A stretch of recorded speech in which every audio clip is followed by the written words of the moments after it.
मूर्तिजापूर शहरातील जुनी वस्ती भागातील महाराजा चौकात सुभाष डेअरीवर काम करणाऱ्या 18 वर्षीय युवकास 32 वर्षीय युवकाने हातावर लोखंडी रॉड मारून जखमी करून जीवे मारण्याची धमकी देत शिवीगाळ केल्याची घटना 16 जानेवारी रोजी सायंकाळी 7 वाजताच्या दरम्यान घडली आहे। या प्रकरणी शहर पोलीस स्टेशनला गुन्हा दाखल करण्यात आला असून आरोपीला अटक करण्यात आली आहे। शहरातील गजबजलेल्या जुनी वस्ती भागातील महाराजा चौकात सुभाष दूध डेअरीवर काम करणारा विशाल शरद पवार वय 18 वर्ष राहणार किन्नी पवार हा काम करतो। आरोपी अब्दुल जफर अब्दुल अन्नान वय 32 वर्ष राहणार मलाईपुरा याने डेअरीच्या आतमध्ये प्रवेश करून हातातील लोखंडी रॉडने विशालच्या उजव्या हातावर मारून त्याला जखमी केले व शिवीगाळ करून जीवे मारण्याची धमकी दिली।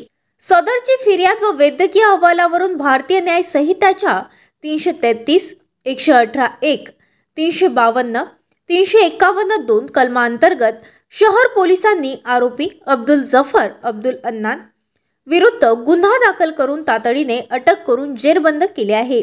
पुढील तपास ठाणेदार अजित जाधव यांच्या मार्गदर्शनात उपनिरीक्षक आशिष शिंदे, गणेश सूर्यवंशी, अंमलदार सुरेश पांडे, नंदकिशोर टिकार, सचिन दुबे, गजानन खेळकर, विजय साबळे हे तपास करीत आहे। वस्तीची शाखा आहे सुभाष दूध डेअरीची, तिथं काम करणारे कर्मचाऱ्यावर रॉड घेऊन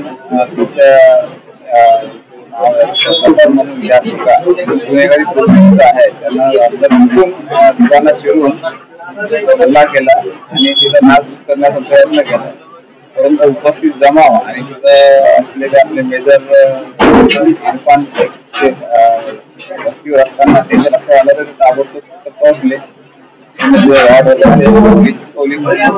घडली, परंतु याच्यामुळे व्यापारी वर्गामध्ये जास्तीचं वातावरण आणि या लोकांना जर पण धन्यवाद देतो त्यांना व्यापारी वर्गामध्ये जनसामान्यांमध्ये याच्या घटनेमुळे जसं भीतीची वातावरणाची निर्मिती होते, परंतु काल ठाणे साहेबांना ताबडतोब त्यांना शोधून